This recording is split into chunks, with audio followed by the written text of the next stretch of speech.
Bonjour à tous les amis, j'espère que vous allez bien. Donc on se retrouve dans une nouvelle vidéo. Donc cette fois-ci j'ai décidé de vous faire une petite vidéo pour vous partager quelques réflexions que vous ignorez sûrement et que vous ne trouverez probablement nulle part ailleurs en fait. Bien sûr c'est pas exhaustif, hein, vous savez. C'est que je peux pas me rappeler de tout au moment où j'en parle parce que le sujet du corps humain est tellement vaste, le corps humain est tellement complexe et d'une complexité tellement immense que aucun esprit humain pourrait tout comprendre, quoi. Donc, je vais commencer par quelques points. Donc, le meilleur médicament. On me demande souvent, ouais, tu vois, le médicament, qu'est-ce que tu penses de ci, qu'est-ce que tu penses de ça? Peu importe la pathologie, le meilleur médicament que les médecins ne mettent pas assez en avant ou relaient ça trop au second plan, c'est le sommeil. C'est que si je ne dors pas correctement, ne serait-ce une semaine, il y a 300 gènes du corps humain qui potentiellement vont s'altérer. Imagine le nombre de pathologies différentes que je vais faire. Donc le fait de ne pas dormir, c'est stressant pour le corps. Et je vous ai fait une vidéo cellules et fasciaux où je vous explique que le stress, c'est vraiment un modulateur du comportement et de l'expression génétique et du destin cellulaire. C'est que la protéine P53 qui aide à réparer l'ADN, donc qu'on appelle la gardienne du génome, c'est elle qui va réparer l'ADN quand il y a un stress, mais c'est aussi elle qui va faire que la cellule meure quand le stress est trop long et qu'il y a trop d'accumulation de P53 dans cette même cellule. Ça veut dire que cette cellule, elle régule à la fois l'expression génétique, mais aussi le destin cellulaire. Donc le stress, il a le choix de vie ou de mort dans le corps humain. Et donc, on va en reparler un peu plus tard, que c'est vraiment un facteur essentiel à comprendre. Le stress est bénéfique. Ce qui est néfaste, c'est le stress prolongé. Il n'y a pas de faux mouvement. Le faux mouvement n'existe pas, je vous l'ai déjà dit. Le souci, c'est le manque de variation de mouvement. Parce que quand je renforce une chaîne musculaire, c'est toujours au détriment d'une autre. Et le muscle est un activateur unidirectionnel qui n'a pas de marche arrière. Quand les agonistes se contractent, les antagonistes se relâchent. C'est la loi d'innervation réciproque de Sherrington. Mais si je fais tout le temps le même mouvement, je suis en suractivité musculaire parce qu'il n'y a plus d'oxygène qui passe pour que le muscle s'active, d'accord? Et donc, il y a une diminution du débit sanguin et donc il y a une accumulation de métabolites acides et c'est cet acide qui provoque un souci de douleur. Et donc quand on parle de douleur, de point trigger, on parle du pH du sang et ça c'est essentiel. Donc vous êtes sur un souci au niveau de la pompe à calcium. Je vous ai dit le calcium ça contracte le muscle, le magnésium ça relâche le muscle, d'accord? Donc le magnésium il purge la synapse, il nettoie le système nerveux, il le nettoie. Et il a un rôle dans 300 fonctions métaboliques, alors que le zinc, on est sur 200 fonctions métaboliques, dont la cicatrisation. D'accord? Alors que le calcium, ça serait plutôt de la signalisation cellulaire. Bref, je m'écarte. Mais le sommeil est essentiel. Pour vous dire, il y a une étude qui a été faite sur des chats, à l'époque, sur des chatons exactement. Ils ont empêché des chats de dormir en leur donnant à manger, à boire. Et ils ont vu que le manque de sommeil, ça finissait par leur donner des hallucinations, ils devenaient agressifs, ils se bagarraient entre eux, ils devenaient fous, concrètement. De la démence, d'accord? Et finalement, ils meurent. Donc le fait d'empêcher quelqu'un de dormir, c'est un stress pour son corps qui peut carrément le tuer, même s'il mange et il boit à côté. Pour vous dire que c'est un régénérateur universel, c'est le meilleur médicament du corps humain, le sommeil. Donc quand j'ai quelqu'un en consultation, une des premières questions que je lui pose, c'est « Est-ce que tu dors ?» Parce que quand je dors, je vous ai dit, je rêve. Donc la pathologie, c'est un conflit non résolu en attente de solution. Et le rêve est une zone de résolution de conflit inconsciente pour le cerveau. Et une pathologie est souvent, quasiment tout le temps, neurologique. D'accord? Il y a un impact neurologique parce qu'on est sur le système nerveux central. Et comme ça s'appelle, c'est central. Eh ben, on est sur le haut de la pyramide. Et en dessous, on a le système myofascial et le système donc unificateur et le système ostéo-articulaire, la structure. système osto-articulaire, structure, système myofacial, fonction, système nerveux central qui va faire le lien entre la structure et la fonction. Est-ce que vous comprenez? D'accord. Et on va traiter une pathologie organique comme si elle était fonctionnelle au départ. D'accord. On va toujours privilégier le traitement conservateur à l'invasif quand cela est possible. Donc, je ne sais pas que je suis contre les opérations, c'est qu'il faut vraiment avoir tout tenté avant de prescrire une opération. D'accord? Et souvent, on ne tente pas tout puisqu'on s'en fout de l'étiologie, la cause de la cause qui est d'origine fonctionnelle dans beaucoup de cas. D'accord? Sachant que le gène ne s'exprime que par son environnement et donc une pathologie a toujours une composante phénotypique au niveau épigénétique. J'ai le génome, donc c'est le génotype, j'ai l'expression génétique, le phénotype. D'accord? De la même manière, j'ai la carte du cerveau, le connectome en termes de structure, et j'ai le cognitome, je crois que c'est ça qu'on dit, c'est plus la fonction cérébrale, d'accord? Le réseau neuronal, d'accord? Bref. Et donc quand je dors, je rêve, mon cortex et mon hippocampe se déconnectent et je suis dans un état hyper intégratif. Et donc je cherche des solutions. Le cerveau cherche des solutions pendant le rêve. Et quand j'arrête de rêver, la mémoire et le cortex et l'hippocampe se coordonnent et la mémoire, elle se grave un certain nombre de fois pour que je répète et ça répète l'expérience que j'ai fait la journée. Donc le sommeil, il a un rôle de consolidation de mémoire et d'ajustement du comportement par rapport au lendemain. Parce que je vous ai dit, le cerveau, c'est un système heuristique, il fait des hypothèses et il teste et il teste. La mémoire, elle est prédictive. On pense le futur avec des souvenirs anticipés. Et donc le présent n'existe pas, c'est les mêmes aires du cerveau qui s'allument quand je parle du passé ou du futur. Le présent n'existe pas, vous voyez ce que je veux dire? Donc quand je dors, mon cerveau se purge. Il se purge, il y a un système vasculaire dedans qui s'allume, qui s'appelle le système lymphatique, qui s'allume et qui mange les débris cellulaires. Donc si je ne dors pas, j'ai ces accumulations au niveau protéines particulièrement, protéines tau, protéines bêta-amyloïdes, etc. Il y a des agrégats, c'est la merde, d'accord? Et je finis par avoir des démences. Donc il y a plusieurs formes de Alzheimer. Et dans Alzheimer, on trouve aussi la protéine tau. Et cette protéine tau, c'est une protéine de l'intestin qui remonte le long du nerf vague.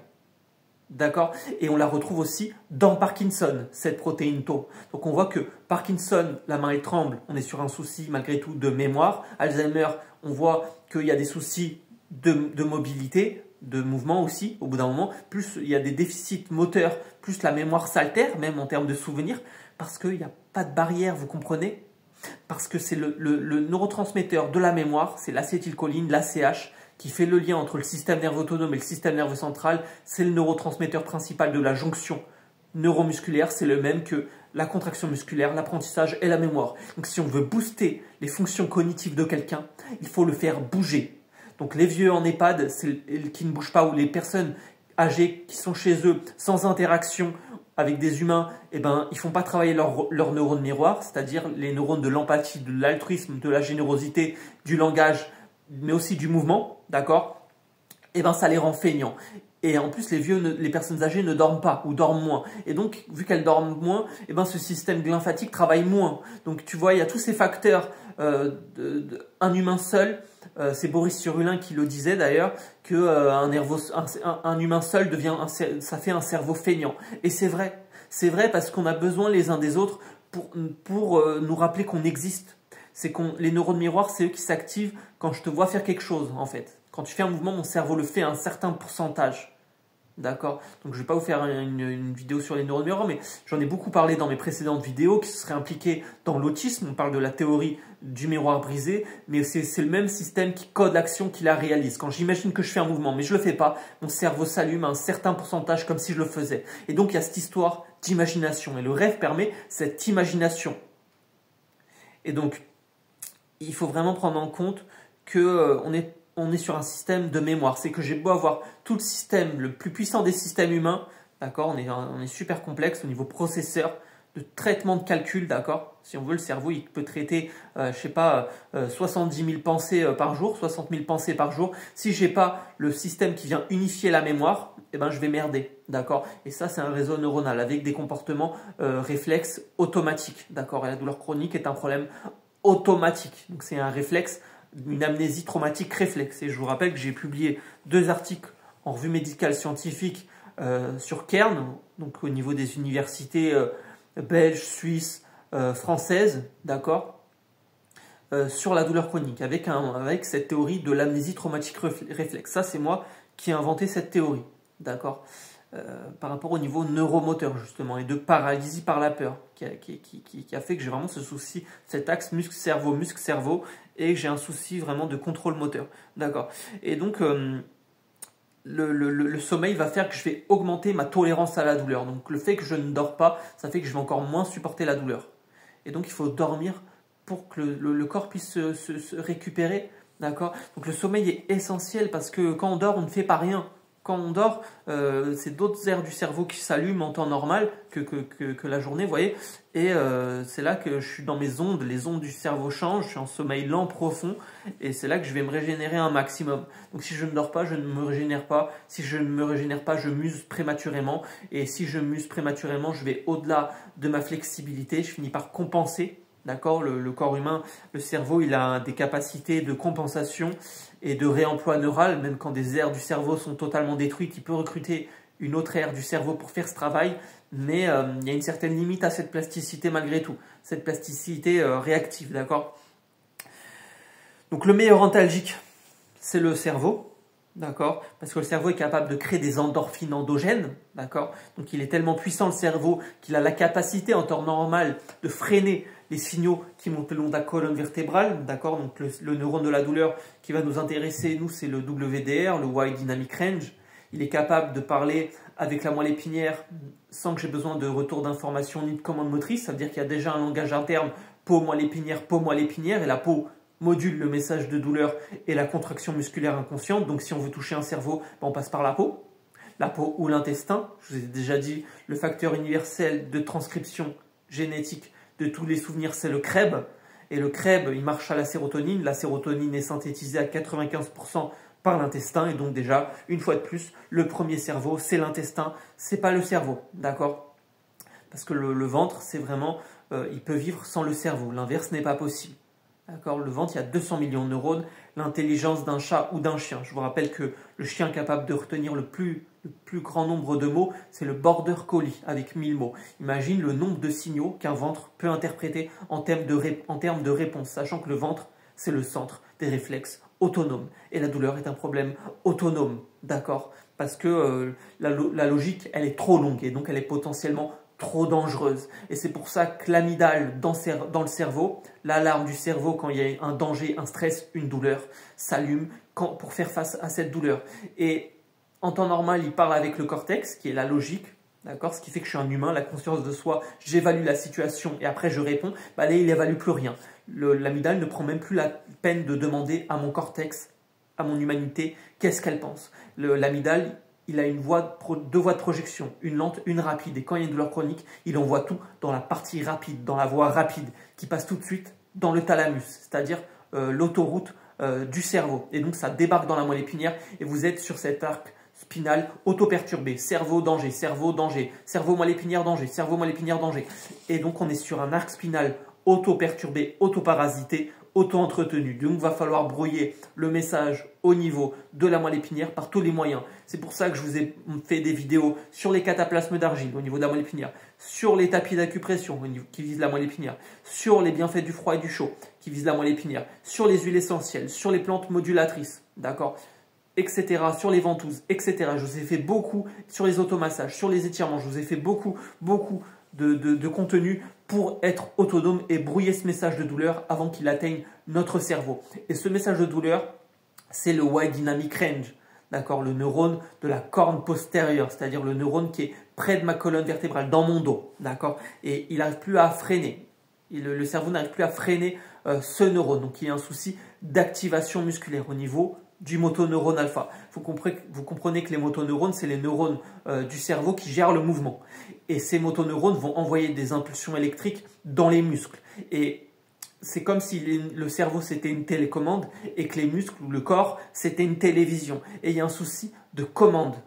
Et donc, il va falloir essayer d'hacker le cerveau, de le pirater comme un système automatisé. Et c'est ce que je bosse dessus dans mes publications scientifiques. Et je vais encore travailler dessus dans les années à venir. D'accord ? Ça fait 7 ans, je crois que je suis dessus. Si je veux aider mon cerveau à créer des endorphines endogènes, il va falloir que je le rassure. Et pour le rassurer, il va falloir bouger, certes, mais il va falloir aussi surtout changer son attention.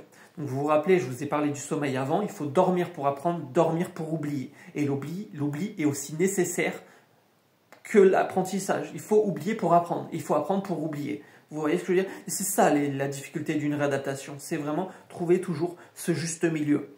Et donc le cerveau fait de la nociception, il a perçu cette douleur et il a intégré la douleur parce que la douleur a laissé une empreinte durable dans l'hippocampe, qui est la mémoire de la spatialisation, du déplacement, la liaison de tous les souvenirs et donc de la mémoire autobiographique, d'accord? Et il s'allume que quand il y a une charge émotionnelle positive. Donc l'émotion est un facteur d'intégration. Émotion qui n'est jamais pris en compte par les médecins, d'accord? Ils vont parler de psychologie au lieu de parler de psycho-émotionnel. C'est très différent et c'est beaucoup plus subtil. La douleur, elle est multidimensionnelle. Elle est biologique. En termes de douleur, on est sur 3 axes. Un axe biologique, un axe mécanique, un axe biopsychosocial, d'accord. Et donc, il va falloir changer votre attention pour changer vos émotions. C'est pour ça que je vous ai parlé beaucoup de méditation, de musique, de NEAT. Je vous ai fait une vidéo, le NEAT, N-E-A-T, d'accord. Je vous ai parlé de l'art, d'accord. Je vous ai parlé de l'art-thérapie, de la respiration. Tu vois, tous ces exercices, c'est fait pour changer votre attention. Je vous ai parlé aussi beaucoup des plantes psychédéliques, de l'ayahuasca. Je vous ai parlé d'autres plantes. Des drogues comme le kratom, d'accord, qui viennent, tu comprends, une drogue, ça brouille les neurones. Ça brouille la communication des neurones. Et de toute façon, douleur chronique, ils ne parlent plus correctement entre les neurones, d'accord. En général, ils ne parlent plus, les neurones meurent, d'accord, quand il y a une douleur chronique, un stress ou un TOC. C'est la même physiopathologie. TOC, dépression, douleur chronique, c'est la même physiopathologie dans un cerveau. Le cerveau n'arrive plus à créer des nouveaux souvenirs, c'est ça que ça veut dire. L'apprentissage devient impossible parce qu'il n'arrive plus à recruter de nouveaux circuits neuronaux, parce que j'arrive pas assez à moduler le message de douleur, et surtout parce que j'arrive pas à apprendre à apprendre. D'accord? Donc c'est pour ça que je vous parle d'environnement et de facteurs d'intégration. Et c'est pour ça qu'il faut s'intéresser à l'étiologie et qu'il faut être multimodal et multidimensionnel. C'est tout ce que je suis. Multimodal, multidimensionnel, et j'essaie surtout de vous autonomiser. Il n'y a que vous qui pouvez réussir à avoir des résultats durables parce que la clé de la réadaptation, c'est la répétition. Donc aller au kiné 3 fois par semaine, c'est pas assez. Il faut un mouvement de 2-3 minutes par jour pendant minimum 1 mois et demi, 2 mois pour faire de l'ancrage cortical, pour que mon cerveau apprenne ce schéma moteur. Et quand il y a une douleur, il y a une stratégie d'évitement de la douleur et donc je crée un nouveau schéma moteur pour me déplacer au niveau de ma mobilité globale, parce que je suis un bipède, qui n'est pas le bon. Je suis clair quand je parle, tu vois. Et donc la douleur chronique est une réponse dysfonctionnelle du système nerveux central face au stress. Voilà, donc donc il faut changer son comportement. Et donc il faut travailler sur notre stratégie de survie. D'accord. Donc une autre réflexion. On me demande des fois qu'est-ce que je pense des semelles orthopédiques. Donc vous savez, j'ai fait une petite formation en posturologie pour voir comment ça se passe. J'en ai fait j'ai fait 3 formations sur le pied aussi. Et il se trouve que le pied, il a une posture fonctionnelle. Donc au lieu de parler, je vous fais la réponse simple, je vous fais la réponse compliquée après. Réponse simple, est-ce que tu as déjà vu un chat ou un chien avec une femelle, avec une semelle? Moi, j'en ai pas vu. Donc la nature, Dieu, tu l'appelles comment? Comme tu veux. 4 milliards d'années d'avance sur Big Pharma, la nature est là, en termes de biotechnologie et d'évolution. Et crois-moi que quand un animal meurt, quand la nature, elle sait qu'elle meurt, elle va trouver une parade pour s'adapter. Donc il n'y a pas de meilleur organisme d'adaptation que la biologie cellulaire, que la nature en elle-même. Nature, étymologie, naissance, d'accord? Eh bien, si le soleil était trop près, on n'existerait pas. S'il était trop loin, on n'existerait pas, d'accord? Tout est parfaitement orchestré, d'accord?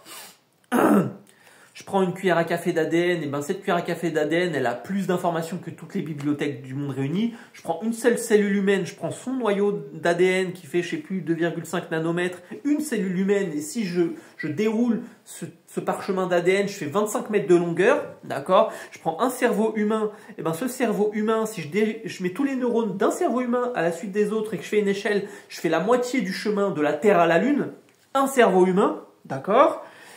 Et tu penses que c'est une semelle en plastique qui va changer quelque chose. Je crois que l'humain a besoin d'une semelle en plastique pour s'adapter. Je pense que la nature, qui est capable de faire des poissons qui vivent dans les abysses qu'on ne connaît pas, je prends une étoile de mer, j'arrache une de ses branches, elle est capable de se reconstruire en entier avec une de ses branches, et que nous aussi, on a des fonctions régénératrices qui sont endormies sur le plan génétique, mais elles sont là quand même, mais elles sont endormies. C'est pas parce que l'ADN il est poubelle qu'il est poubelle, hein. Tu vois, ça c'est très occidental d'appeler de l'ADN poubelle ou psoas muscle poubelle, comme si la nature allait créer quelque chose qui sert à rien. Si c'est là, c'est que ça sert à quelque chose. Si c'est là, c'est que c'est un vestige. Et c'est que ça nous a été utile à un moment donné, et peut-être ça nous sera utile à nouveau. D'accord? On a le même on a un ADN universel. Je vous ai fait une vidéo, la régénération, et je vous parle de cette notion d'ADN universel. D'accord? Qu'on a le gène TBXT dans le sacrum, qui est la queue d'un singe endormi. On a le gène du langage FOXP2 qu'on retrouve chez les oiseaux et les singes, mais il ne s'exprime pas de la même manière. On a, je ne sais plus, 98 ou 99% de matériel génétique commun avec un singe. Comment on peut passer à côté du fait qu'on ait des animaux qui parlent? C'est pas possible à un moment donné. Donc on regarde les animaux, et les animaux, ils n'ont pas de semelle. Donc fin de la discussion, tu vois ce que je veux dire? Mais au-delà de ça, quand tu regardes les études de kiné, donc moi je regarde les études de kiné, d'accord? Je regarde les études de l'ITMP. Moi j'ai appris tout seul avec l'ITMP avant de faire des formations sur Physio Academy, des formations cliniques avec Physio Academy, d'accord? Et ben quand tu regardes les études académiques de l'ITMP, d'accord, qui sont faites beaucoup par Xavier Dufour qui est le directeur de Major Mouvement que j'ai vu 3 fois dans ma vie, qui m'avait dit à l'époque que je pouvais donner cours à 80% des kinés de France alors que ce n'était pas encore mon métier, d'accord? Et je lui disais, ouais, mais en fait, ils font pas la différence entre une asymétrie positionnelle et une mobilité. Et juste parce que je lui ai dit ça, il m'a dit, mais t'as compris beaucoup de choses que des gens ne comprennent pas en fait. Que beaucoup de kinés, d'ostéos ne comprennent pas. Et c'est tout à fait vrai. C'est qu'ils ont fait des études. Si tu es né avec une fausse jambe, une vraie jambe courte, jusqu'à 3 cm, tu vas le supporter. Donc on supporte les déséquilibres sur le plan frontal, c'est-à-dire de face, beaucoup plus facilement que sur le côté, sur le plan sagittal, de profil. D'accord? Mais même jusqu'à 3 cm de différence de longueur de jambe, de membre, je vais le supporter si je suis né comme ça. Parce que c'est une asymétrie positionnelle. Mais par contre, si je m'adapte et que je deviens instable, hypermobile, quelques millimètres suffisent pour faire mal. Et ça, c'est de l'asymétrie de mobilité. C'est-à-dire qu'il faut être stable, mais mobile en même temps. Mais il faut être stable. Et donc le cerveau contrôle cette longueur tension des muscles autour de l'articulation de manière permanente. Quelle que soit la cause de la douleur, la perte de mobilité est une des causes de douleur. Ce qui fait mal, c'est l'étirement des algorécepteurs. C'est-à-dire que c'est étiré, donc il y a une position de déclenchement à la douleur parce qu'il y a un manque de souplesse et ça fait mal.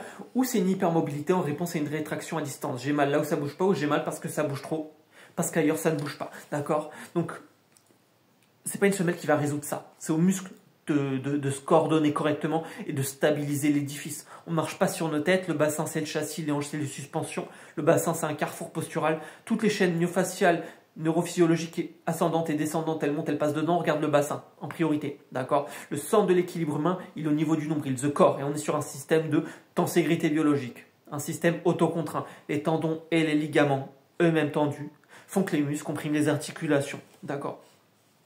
Et donc, il faut faire la différence entre une asymétrie positionnelle et une mobilité. Je suis né comme ça, je ne suis pas symétrique, d'accord, mais je m'adapte comme ça. Je suis en déformation de posture parce qu'il y a des muscles qui viennent me mettre en contrainte. Vous comprenez qu'un muscle qui ne fonctionne pas, c'est un muscle qui s'épaissit avec un point trigger ou autre, et je vais avoir une compression au niveau de la facette articulaire. Et même un nerf, un muscle qui s'épaissit, il vient faire une neurocompression, il va comprimer un nerf.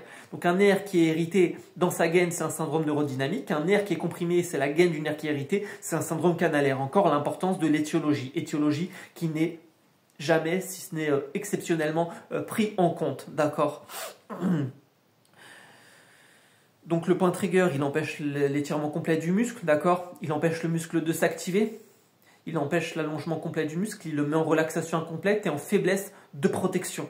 Donc, regardez les putains de points trigger qui sont des inhibitions motrices. Et je suis tout à fait compétent pour détecter des inhibitions motrices, c'est-à-dire des déséquilibres musculaires et posturaux en cascade, etc. et compagnie, avec tout ce qui va d'interrelation articulaire et de prérequis quand on parle de clinique engagement préalable du transverse et du périnée, contrôle postural, respiration, d'accord? Il y a des prérequis, on les a pas. Et dans une réadaptation, il y a des étapes. Donc on bosse par étapes, il faut faire preuve de logique et d'ingéniosité, suivant un arbre décisionnel avec des drapeaux rouges et des drapeaux rouges, c'est-à-dire des critères d'inclusion et d'exclusion pour savoir devant quoi on est, suivant la symptomatologie, sachant que la symptomatologie, elle a quelque chose à nous dire, donc on va éviter de camoufler le symptôme, on va plus s'attarder sur ce que le mécanisme sous-jacent a à nous dire, donc il faut qu'on sache devant quelle étiologie fonctionnelle on est, quel type de douleur on est, quel est le travail de la personne, son hygiène de vie, etc., ses liens sociaux, un minimum, tu vois, parce que chaque personne est unique. Donc le protocole doit être personnalisé. Moi, je ne suis pas médecin, je ne peux pas je peux pas établir de diagnostic, mais je peux les suggérer. Et donc je pense qu'il est temps que les médecins se mettent à faire une médecine personnalisée au lieu de « t'as ça, on donne ça, t'as ça, on donne ça, t'as ça, on donne ça ». Moi aussi, je sais lire le Vidal, il n'y a aucun problème là-dessus, d'accord? Mais je ne suis pas subventionné par les lobbies pharmaceutiques, donc je ne suis pas soumis à des facteurs comme l'économie, je m'en fous. Ils peuvent tous mourir autant qu'ils sont, ces vendeurs de mort. Hein, la première cause d'overdose mortelle en France, c'est les antalgiques, les opioïdes. 60% des décès sont des femmes, 90% des prescripteurs sont des médecins généralistes, 2/3 n'est pas soulagé par son traitement antalgique. Donc on voit que la chimie de synthèse, c'est pas la solution pour la grande majorité, parce qu'il faut peut-être un peu s'interroger sur la cause de la cause, la fonction, et sur le fait qu'une algie, une algie, c'est qu'une carte, c'est une topographie. La cervicalgie, c'est le cou, ça ne nous dit pas pourquoi. Dorsalgie, c'est le dos, ça ne nous dit pas pourquoi. Lombalgie, c'est le bas du dos, c'est les lombaires, d'accord? Donc c'est le ventre, c'est pas le dos déjà. C'est un fléchisseur de hanche, c'est une carte, c'est pas une cause. Pubalgie, c'est un déséquilibre musculaire dans le bassin, c'est une carte, c'est pas une cause. Il y a plusieurs formes, il faut de la clinique. Forme psoas, forme adducteur, conflit de hanche et hernie inguinale, arthropathie pubienne, sachant qu'il y a des indicateurs cliniques qui sont similaires d'une pathologie à une autre. Et donc, il va falloir essayer de répartir les charges le plus globalement possible pour que le corps puisse s'adapter le plus possible. Et ce que nous disaient les ostéopathes anglais, qui étaient très intelligents, c'est que traiter le problème primaire et le problème secondaire, traiter le problème secondaire et le problème primaire va se résoudre de lui-même. Et ils ont raison. Il faut penser de manière contre-intuitive quand on parle de réadaptation et de pathologie chronique. On voit bien que s'acharner sur le problème local et sur la symptomatologie pure, sans regarder tous les facteurs environnementaux comme le stress, le sommeil, le temps de travail, la charge, adapter l'exercice physique, autonomiser la personne, ça va permettre une réadaptation, ça va être même décisif dans une réadaptation, tous ces facteurs environnementaux. D'accord? Si je ne change pas l'environnement, mon comportement ne change pas. Et ce qui fait la réponse immunitaire, ce qui module la réponse immunitaire dans un cerveau, c'est le cortex insulaire. Et je vous ai dit, le cortex insulaire, c'est lui qui fait la conscience de soi, les émotions, les commandes prémotrices, l'évaluation de la douleur au niveau de la peau, etc. Et qui se connecte avec l'hippocampe en temps normal. D'accord? Et quand il y a une douleur, ça ne se parle plus. Et une dépression non plus, ça ne se parle plus. D'accord? Donc les semelles pour moi, je suis catégorique, pour moi c'est 0. D'accord? C'est 0, 0, 0. Je ne vais pas empêcher la bascule pelvienne qui déjà ne bascule pas assez. On n'est pas des meubles, on n'est pas des chaises. C'est aux muscles de stabiliser tout ça. Le pied, il a une posture fonctionnelle. Plus une semelle est épaisse, plus le pied, il est feignant. On regarde les Maasai dans la jungle, dans la steppe, dans la savane. Ils chassent les lions, ils ont des pieds super puissants, ils ont des conditions physiques super puissantes. Les Africains, c'est connu pour être des grands marathoniens. C'est peut-être pas pour rien. C'est peut-être parce que les semelles, ils chient dessus en fait. Et que c'est aux muscles de travailler. C'est pas ce qui est artificiel. Et quand je fais travailler mes muscles, je fais travailler mon cerveau. Donc si je fais pas travailler mes muscles, je fais pas travailler mon cerveau. Et donc plus la semelle est épaisse, plus les informations ne sont pas fiables et exploitables pour mon cerveau. Le pied, il y a des podorécepteurs, d'accord, des récepteurs, des barorécepteurs. Donc il faut que je stimule un maximum mes barorécepteurs. Donc le meilleur médicament, c'est le sommeil. Le meilleur antalgique, c'est le cerveau. Le meilleur facteur d'intégration, c'est le stress, d'accord, parce que c'est le stress qui fait que je m'adapte, mais c'est aussi le stress qui fait que je me désadapte. Donc il va falloir reconditionner le stress. Il va falloir doser la contrainte. Trouver le juste milieu entre protection au stress et exposition. Donc le facteur clé de toutes les pathologies, c'est le stress. Et quand je dis stress, c'est pas la vie est dure. C'est un stress biologique, c'est un stress qui a laissé un impact dans le cerveau, c'est un stress quantifiable qui a affecté l'équilibre le niveau de référence neurochimique dans le cerveau entre le système parasympathique et sympathique, d'accord, régénération, repos, combat, fuite, d'accord, opioïdes, adrénaline, tu comprends, adrénaline, opioïdes, le système nerveux se fait la guerre. Il n'y a pas de consensus possible dans le système nerveux, parce que le système nerveux, c'est un système binaire, donc il est par essence instable. Et l'environnement est une source d'information directe. Et donc il n'y a pas de consensus possible, il y a toujours un système qui tentera de remplacer l'autre. D'accord, adrénaline, je fais face au stress, endorphine, je me régénère, je me repose, c'est cool. Et quand il y a une douleur chronique, un stress, une dépression, TOC, etc., eh ben, l'adrénaline, il y en a tellement eu qu'au bout d'un moment, il n'y en a plus et j'arrive plus à surpasser. Tu vois, je suis en confusion corticale et j'arrive plus à sécréter de nouvelles endorphines endogènes parce que je suis encore dans cet état de stupeur, de sidération, parce que j'ai eu un court-circuit émotionnel, parce que j'ai fait face à un stress qui a dépassé mes capacités d'adaptation.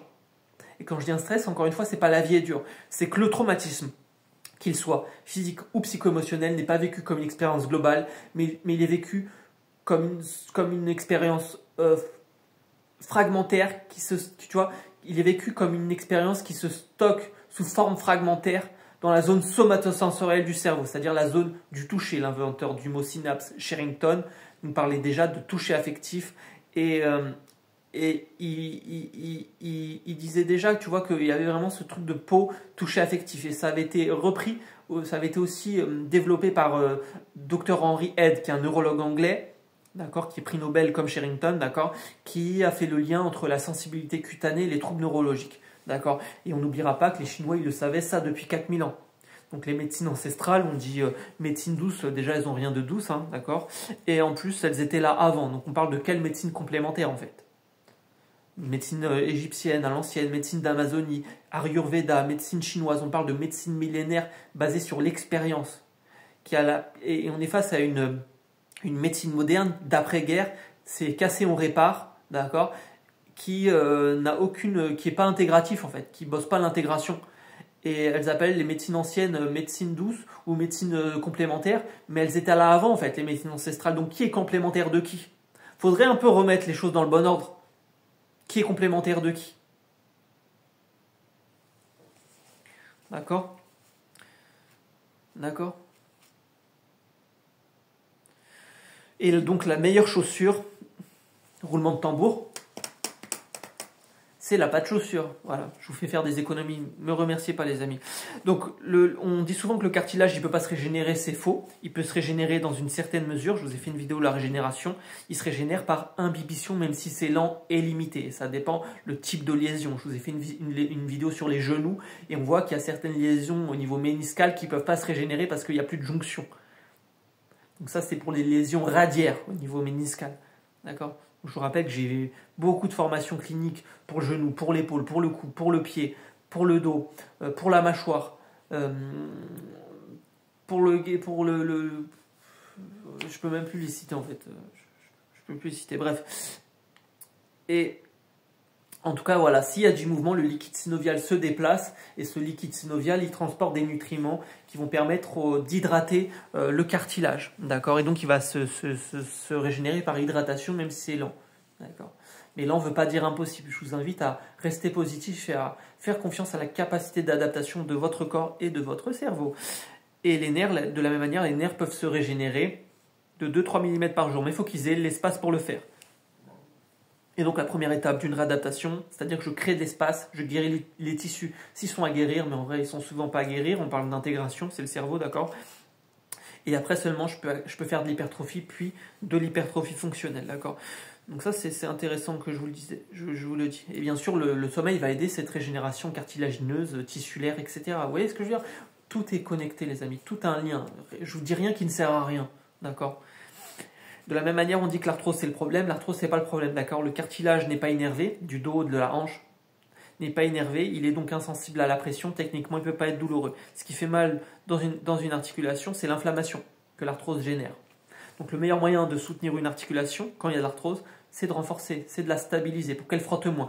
Quand il y a une hypermobilité, c'est des micro-mouvements traumatiques, ça bouge trop, et ça crée de l'arthrose, vous comprenez? C'est ça l'hypermobilité, c'est ça l'instabilité. Je ne vais pas mettre une semelle ou un autre truc pour me stabiliser, une ceinture lombaire ou un perco à la con, pour me stabiliser mon corps. C'est au muscle de stabiliser. C'est à mon ajustement postural anticipateur de faire le travail. C'est à mes érecteurs du rachis de me stabiliser. C'est à ma sangle abdominale de soutenir ma colonne lombaire. C'est à mon psoas de stabiliser ma colonne lombaire et de faire du centrage articulaire au niveau de ma hanche. C'est au stabilisateur de mes scapulas, mes fixateurs de mes scapulas, de m'équilibrer, de me fixer mes omoplates derrière, que je n'ai pas une posture voûtée. D'accord?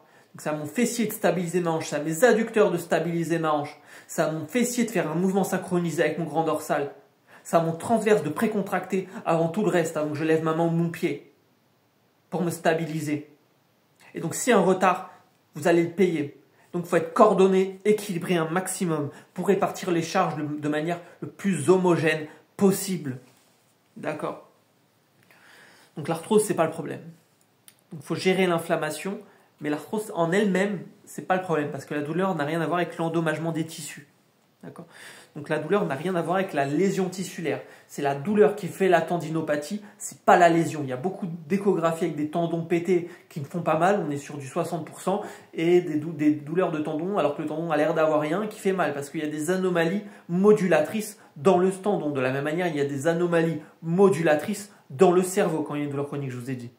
Et donc le tendon, c'est le cerveau du muscle. Il dit à mon cerveau, le muscle est contracté ou pas. C'est un tensiomètre en temps réel. Il informe mon cerveau de l'état de contractilité du muscle en temps réel. Et le tendon, c'est le protecteur, si tu veux, du muscle. D'accord? C'est le protecteur du muscle. C'est vraiment son tampon bioénergétique au niveau de l'antagoniste. Sachant que l'antagoniste programme le mouvement global du couple de force. Et donc les muscles antigravitaires, c'est les muscles antagonistes. Donc il faut des fessiers forts, des dos forts, etc. Sachant que le rapport, il est défavorable. Je vous ai dit, chaîne antérieure, je me déconditionne beaucoup plus vite qu'une chaîne postérieure, même si je la travaille de manière égale. Donc il faut que vos dos soient surpuissants. Il faut que vos fessiers soient surpuissants pour soutenir vos fondations. Le psoas, il ne faut pas le travailler seul parce qu'il est au milieu de tout. Et travailler le psoas seul est insuffisant au vu de son environnement anatomique. Et c'est une erreur que j'ai fait longtemps. J'ai beaucoup appris par l'erreur, vous savez. J'ai fait beaucoup d'erreurs dans ma vie de rééducation. Pour mon cas à moi, je vous rappelle que je vais avoir 34 ans, je suis handicapé depuis que j'ai 26 ans. Je peux m'asseoir sur une chaise aussi longtemps que je le fais que depuis cette année. Je ne me suis pas assis sur une chaise pendant 6 ans. Donc, des ostéos, j'en ai vu 53. Des cabinets de kiné, j'en ai vu 8. Des chiros, j'en ai vu plusieurs. Et pas les petits. Hein. J'ai vu des chirurgiens orthopédiques, des neurologues, des médecins physiques et réadaptation. Et il n'y en a pas un qui a été capable de vous dire le quart que je vous dis gratuitement sur ma chaîne YouTube, sur Facebook, etc. D'accord? Donc, au bout d'un moment, de quoi on parle? On a vu des radios avec des dos complètement brisés de gens qui n'ont pas mal, et on a vu des dos qui ont l'air sains avec des douleurs atroces à se taper la tête contre les murs. Parce que la douleur, c'est le cerveau, c'est la nociception. Et si on parle de nociception, on parle d'intégration au niveau cortical, on parle de confusion corticale et de dissociation cognitive, et donc de sensibilisation centrale. Il y a des membres qui ne sont plus perçus correctement par le cortex. C'est comme si j'ai été amputé d'un bras ou d'une jambe. C'est ça la douleur chronique, c'est ça la putain de fibromyalgie. Vous comprenez? Il y a une migration.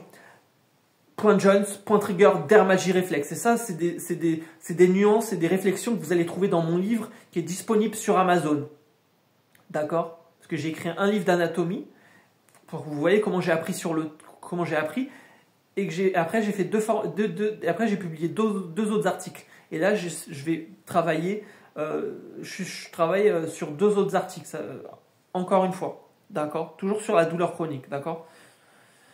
Donc, tu as une étude unique dans le monde où tu as quelqu'un qui a l'insula totalement détruite, donc une zone du cerveau qui évalue l'intensité de la douleur. Et malgré ça, cette personne sent encore la joie et la douleur. Elle ne peut pas juste quantifier. Ça veut dire que le cerveau ne génère pas l'information, il ne fait que la traiter. Et donc, vous avez toujours ces trucs-là. Donc, au bout d'un moment, il faut réfléchir avec soi-même. Il faut réfléchir comme un animal, pas comme un humain, d'accord? Et donc le cerveau, il traite tous les signaux et après il répond. Et donc s'il n'a pas les bonnes informations, il ne peut pas bien répondre. Donc il faut corriger ce qu'il reçoit le cerveau. Donc il reçoit de tout ce qui est mou. Donc il faut traiter les tendons, les ligaments, les nerfs, les fascias, la peau, les tendons, tout ce qui est mou. Tout ce qui est mou, il y a du fascia dedans. S'il y a du fascia, il y a de la sensibilité nerveuse. Le fascia unifie toutes les cellules. Il fait que les systèmes parlent entre eux. C'est comme un circuit vert imprimé dans un circuit. Tu comprends? Donc on est sur un système enchevêtré, vasculaire, nerveux, hormonal, sensation, mémoire, tension. Ayez une vision holistique, putain de merde. D'accord? La molécule d'oxygène, elle capte l'information, le sang la redistribue. Si on est sur un problème de sang, on est sur un problème hormonal. On est sur un problème hormonal, on est sur un problème de souvenir. Parce que la sérotonine, c'est ce qui fait les souvenirs. L'acétylcholine, c'est ce qui fait la contraction musculaire et la mémoire. La dopamine, c'est ce qui fait la motivation.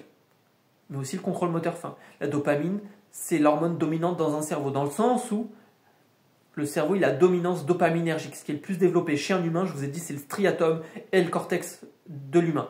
Et c'est des zones qui sont plus développées par rapport aux animaux. Et c'est des zones qui baignent dans la dopamine et l'ocytocine. C'est pas pour rien. C'est qu'il faut une motivation pour choisir une stratégie de survie ou une autre. Donc pourquoi je changerais une stratégie de survie si j'ai pas de charge émotionnelle positive avec? Donc il faut qu'il y ait une charge émotionnelle positive pour que je puisse apprendre. Et pour ça, il faut que j'ai du sommeil, il faut que je sois pas stressé, il faut que je puisse avoir des mouvements qui ne me font pas mal, qui ne majorent pas trop, qui sont tolérables. Donc on dirait qu'on est sur du 6 sur 10, 7 sur 10 maximum pendant le mouvement. Et voilà. Donc pensez à tout. Et auquel cas, moi je suis là pour penser à tout. En tout cas, essayez de penser à tout. Je consulte dans la vraie vie. Si je fais des séances de 4-5 heures quand il y a une douleur chronique, c'est pas pour rien. Je fais une première séance de 4-5 heures, c'est pas pour rien. C'est que je suis pas là devant mon papier à pas regarder les gens pendant 15 minutes en disant oui, oui, d'accord, oui, et tiens, je te fais ton papier, salut, basta. Ça n'existe pas pour moi. Donc on a longtemps dit que le cerveau c'est le cerveau, et ben moi, ou que l'intestin c'est le deuxième cerveau, cerveau abdominopelvien, cerveau entérique, tu l'appelles comme tu veux, et ben moi je pense être la seule personne qui vous dit que non, c'est pas le deuxième cerveau, c'est le premier.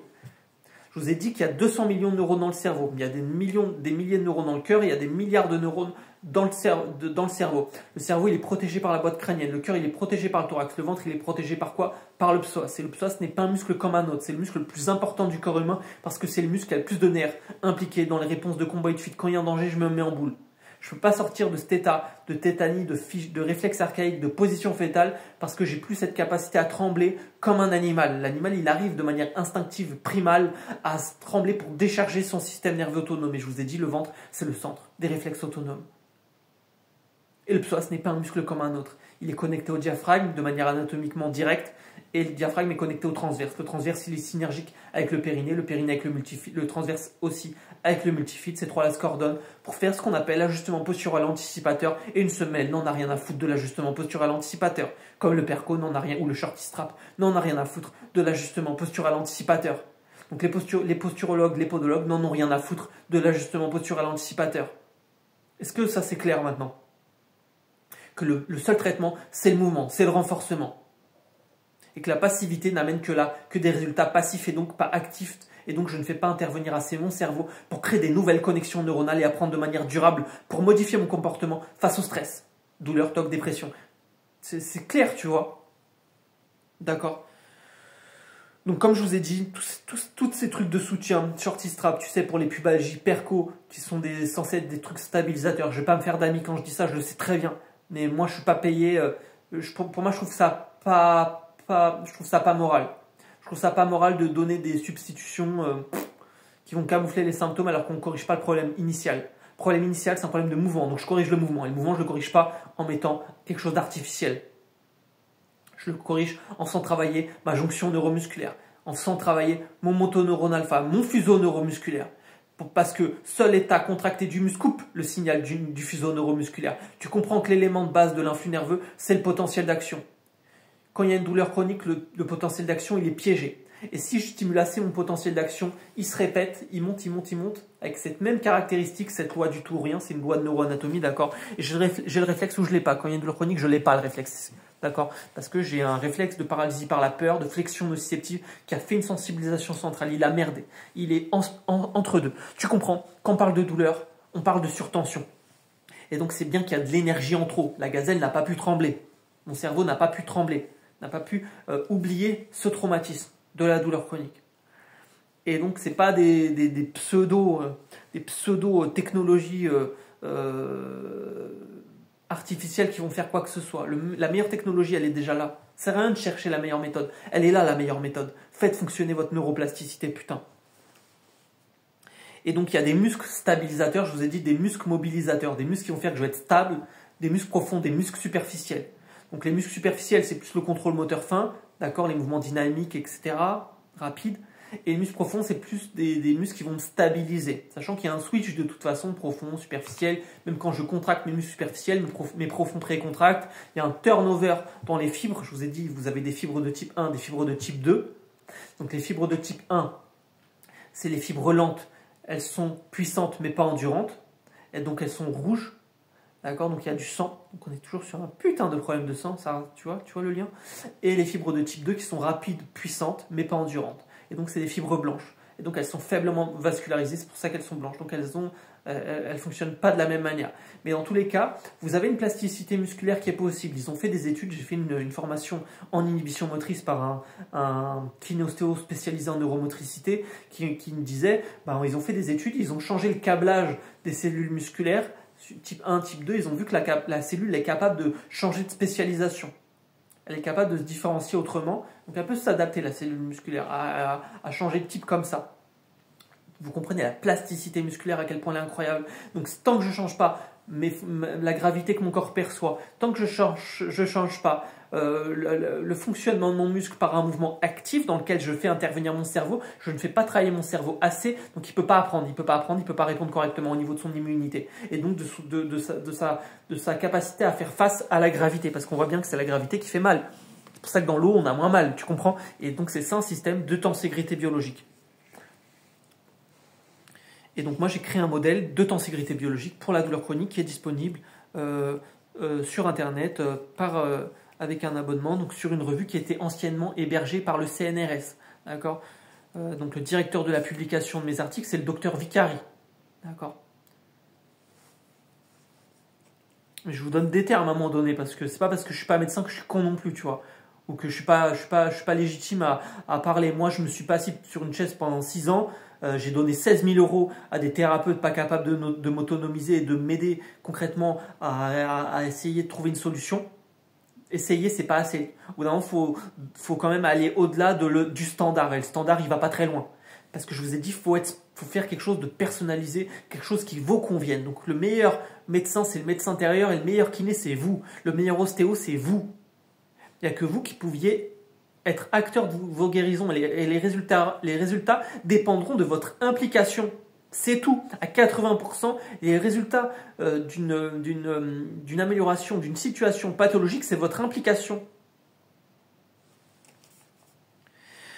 Donc le meilleur exercice pour un cerveau, roulement de tambour, c'est la course à pied. Et donc le meilleur soutien artificiel du corps, stabilisateur, c'est pas le shorty strap, c'est plus les adducteurs et les obliques. Vous avez une chaîne croisée qui se verrouille, la chaîne abdo-pivot-fémorale croisée. Et vous avez une fixation anatomique sur le pubis pour que le bassin ne bouge pas quand je marche. Donc c'est aux adducteurs et aux obliques de faire cette coordination pour verrouiller le bassin. Et quand le bassin n'est pas verrouillé, on dit que c'est un verrouillage pubien défaillant. Et ça, c'est une forme de pubalgie. Donc ça, c'est au rôle de cette synergie de faire ce travail-là. C'est pas au rôle du shorty strap. Est-ce que tu comprends? De la même manière, c'est pas au rôle de perco de soutenir votre dos, c'est au rôle du fessier, du psoas, de la sangle abdominale et des érecteurs du rachis, comme son nom l'indique. Et érecteur du rachis, c'est censé me tenir droit, sinon mon dos se casse la gueule. Et donc c'est votre dos, vos spinaux. Et donc le meilleur exercice de prévention de blessures et même un indispensable de la réadaptation d'une manière générale, c'est le gainage. Parce que quand je gaine, je stabilise. Et donc, si je veux gainer, il faut que j'engage mon périnée et mon transverse de manière préalable. Sinon, je vais chercher trop en superficie en termes de musculature.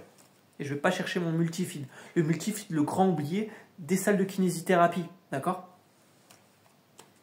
Qui est pourtant essentiel et crucial pour prévenir les blessures et les hernies discales. D'accord? Parce qu'il va stabiliser chaque vertèbre.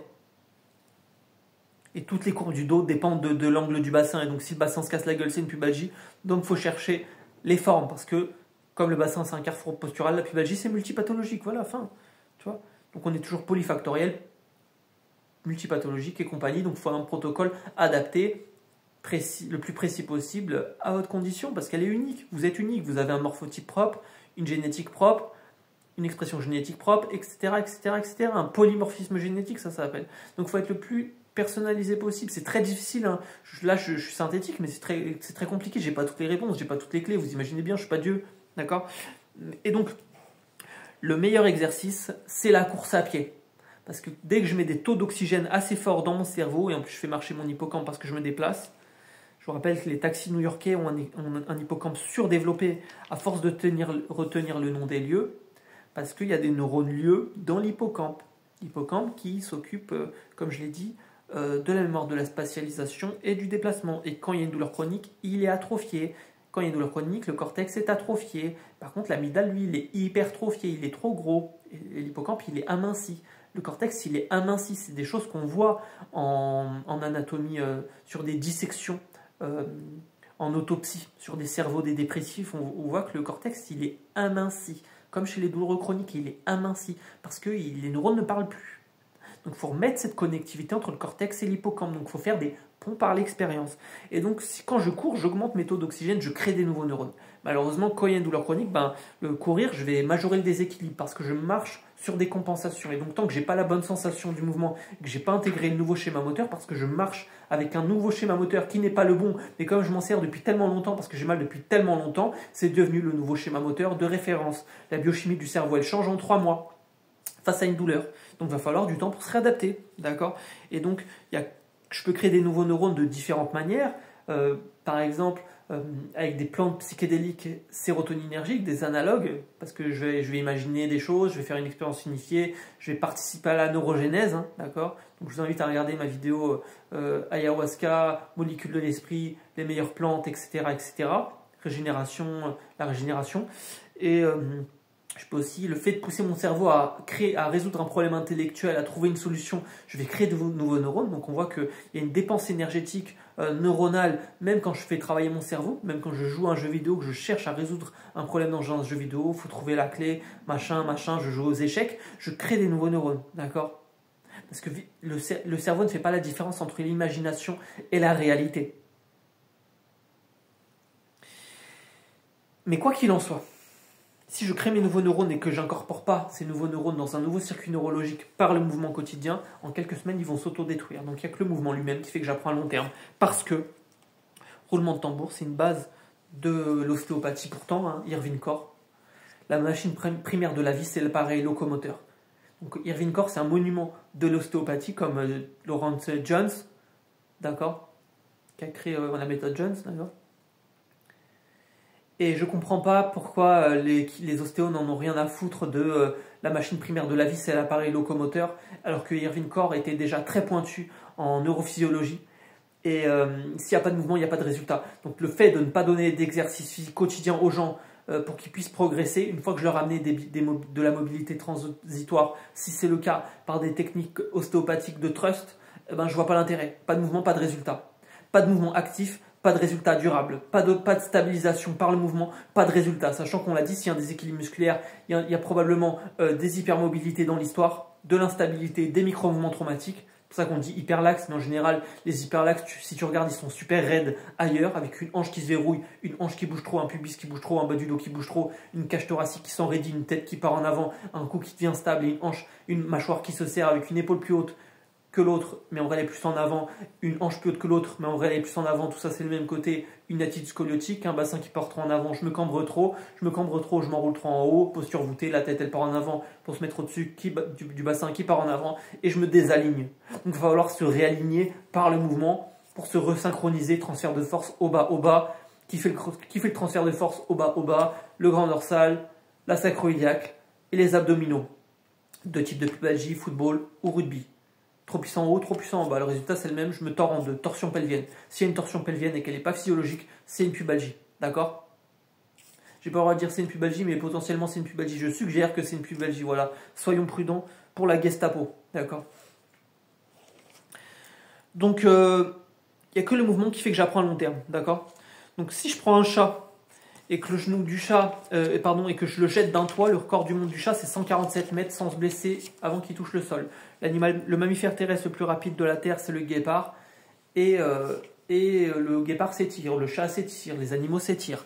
Et donc les guépards, les chats sont souples. Et donc c'est la souplesse qui donne la résistance au corps, c'est pas la rigidité. Et donc une semelle ou une orthèse, une prothèse, tu vois ce que je veux dire, quelque chose d'artificiel qui va rigidifier la structure, dans beaucoup de cas c'est délétère parce que c'est aux muscles de faire ce travail-là en fait, de stabilité, tu comprends? La structure porteuse n'existe pas. Les os flottent dans le tissu conjonctif, d'accord? Oscar de la classe de SVT, il n'existe pas. Je le mets, j'enlève sa barre en métal qui le tient, il se casse la gueule. C'est les muscles qui tiennent le corps dans l'espace. Sinon, je m'écroulerais comme un château de cartes, d'accord? Donc, on parle souvent de mémoire transgénérationnelle, etc. Il y a quelque chose de vrai là-dedans malgré tout. Si je prends un rat, je peux le conditionner par le comportement. Si je l'électrocute le rat et que je mets par exemple une odeur ou un son ou un stimuli en même temps, eh ben, il va avoir peur. Et, enfin, et que après, je le fais suffisamment de fois et qu'après je mets le son ou l'odeur sans l'électrocuter, le rat va avoir peur comme si je l'avais électrocuté, même si ce n'est pas le cas.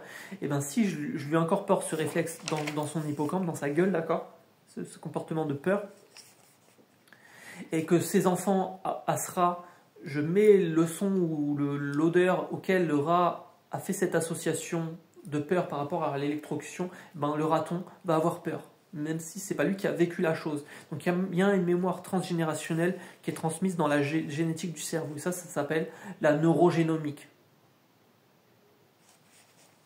Donc on peut se transférer des souvenirs de parents à enfants, des comportements en tout cas. On peut se transmettre des comportements inconscients de parents enfants. D'accord? Ça c'est totalement possible. Mais c'est pas pour ça qu'on ne peut pas changer ce comportement. Donc le massage, c'est pas un traitement, l'étirement non plus, parce que c'est passif, comme je vous ai dit. Le massage, l'étirement, c'est juste pour faire ouvrir cette fenêtre d'intégration, pour que je puisse faire mouvement sans douleur, pour que je n'associe plus mouvement et douleur. D'accord? Donc le massage, c'est simplement pour détourner mon cerveau, pour rassurer mon cerveau, pour amener du sang, pour créer des endorphines, pour faire du contact cerveau-muscle, mais ça c'est pas assez, mais c'est une première connexion. Mais c'est passif, c'est que vous voyez, tant que je contracte pas mon muscle, je vais pas avoir de résultat durable. Tu vois ce que je veux dire? C'est pas que ça sert à rien, c'est que c'est un tiers du travail. Je relâche, je renforce, je réadapte. C'est ça une réadaptation. Il y a des étapes, d'accord? Donc faire des soins de massage à l'infini, ça sert à rien. Faire des étirements à l'infini, ça sert à rien. Il faut les faire en parallèle d'exercices de physique de renforcement. D'accord? L'étirement n'allonge pas réellement le muscle, il est antalgique. Parfois, les étirements peuvent même être délétères et faire ce qu'on appelle des charges de compression.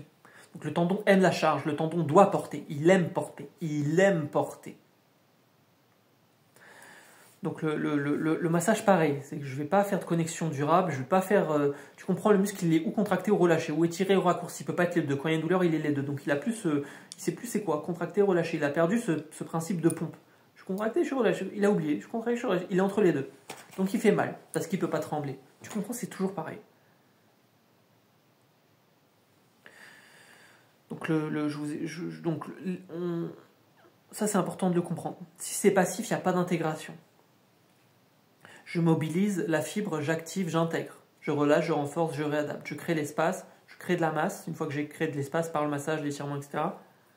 Et après seulement je peux intégrer dans mon cerveau. Je fais de l'hypertrophie fonctionnelle et je réadapte. Donc on a longtemps cru que les courbatures c'était de l'acide lactique qui se libère. C'est une fausse croyance. C'est des micro-lésions.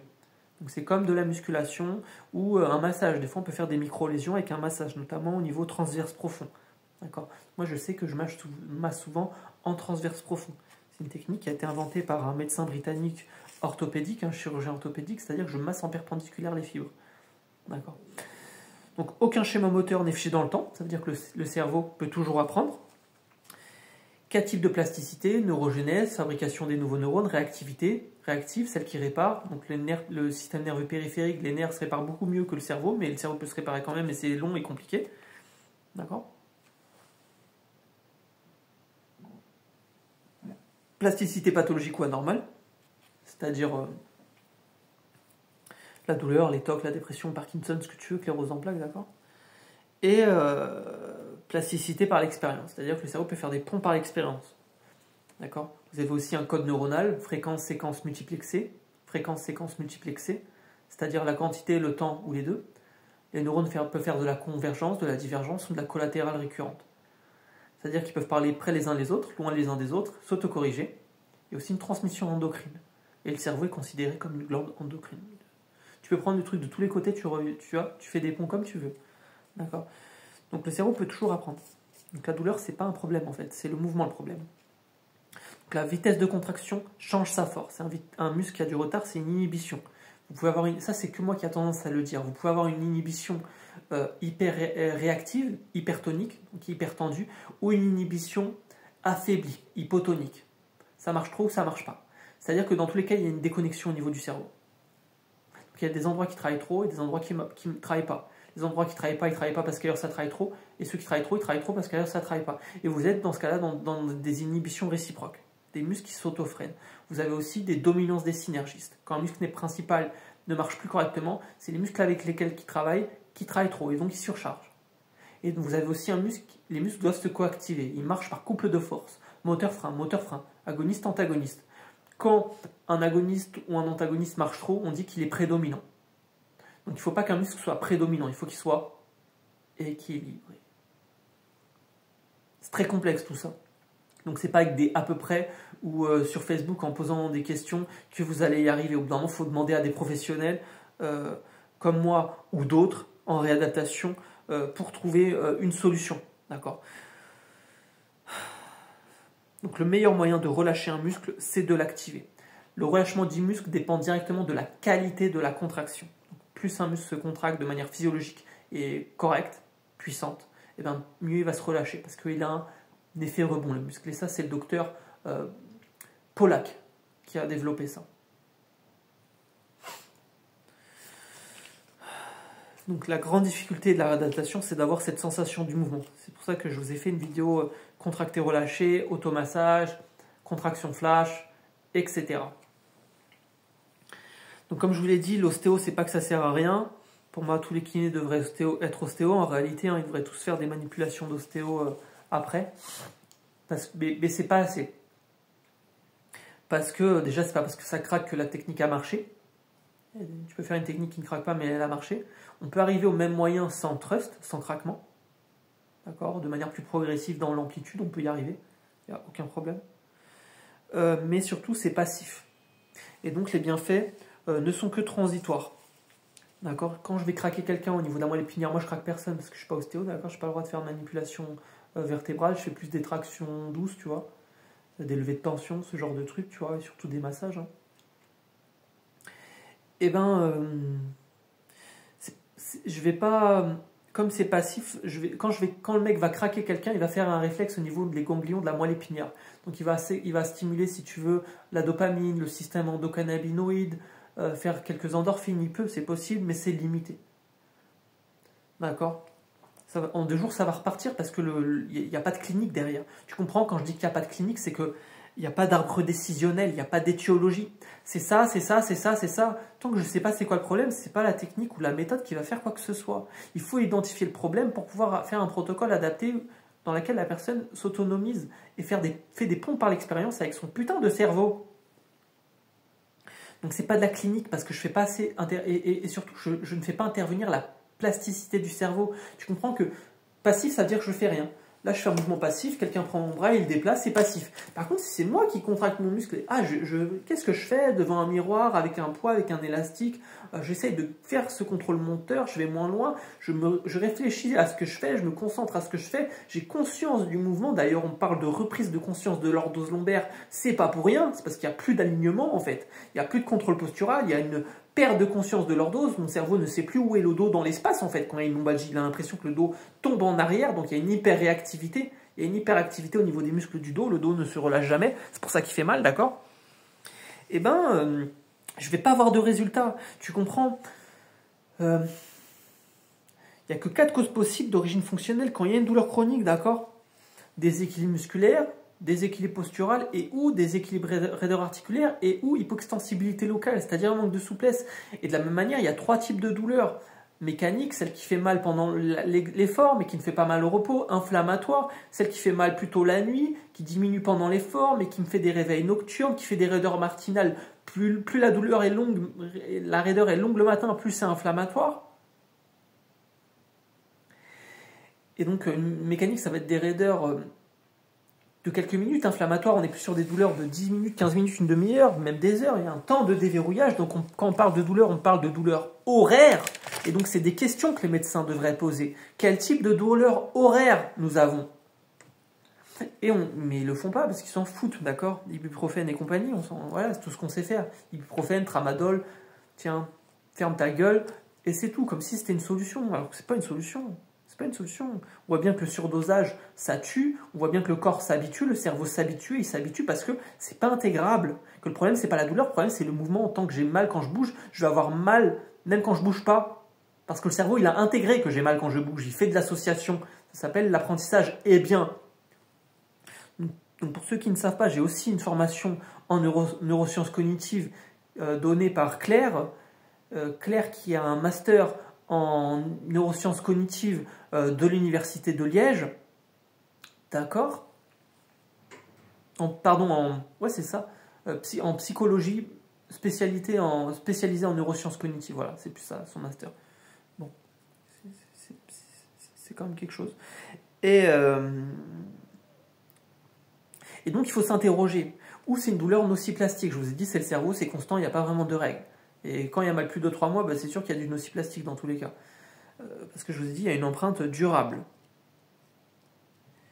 Et donc, il faut s'interroger sur quelle est la cause de la douleur, quelle est l'origine fonctionnelle, quel type de douleur.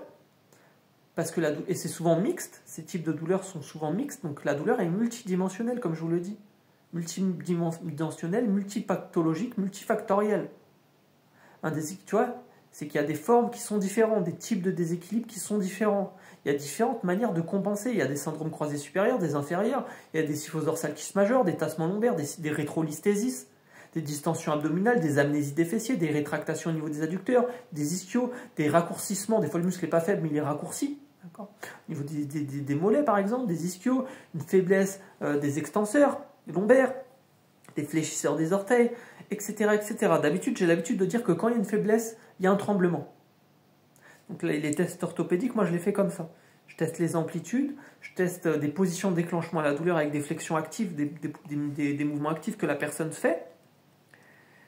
Et je teste aussi bien sûr la sensibilité cutanée. Donc je vous ferai une vidéo peut-être pour vous expliquer brièvement ce que c'est des tests orthopédiques et comment je fonctionne.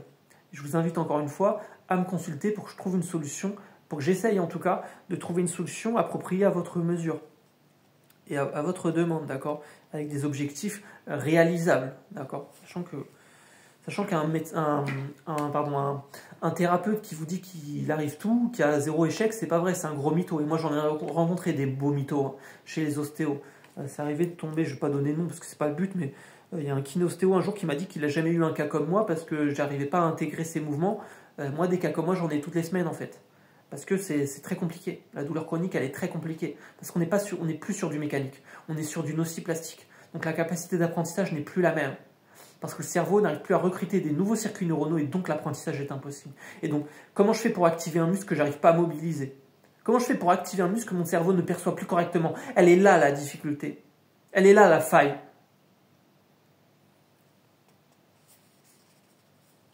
Et donc le protocole ne doit pas être standard, mais doit être adapté, personnalisé suivant l'étiologie.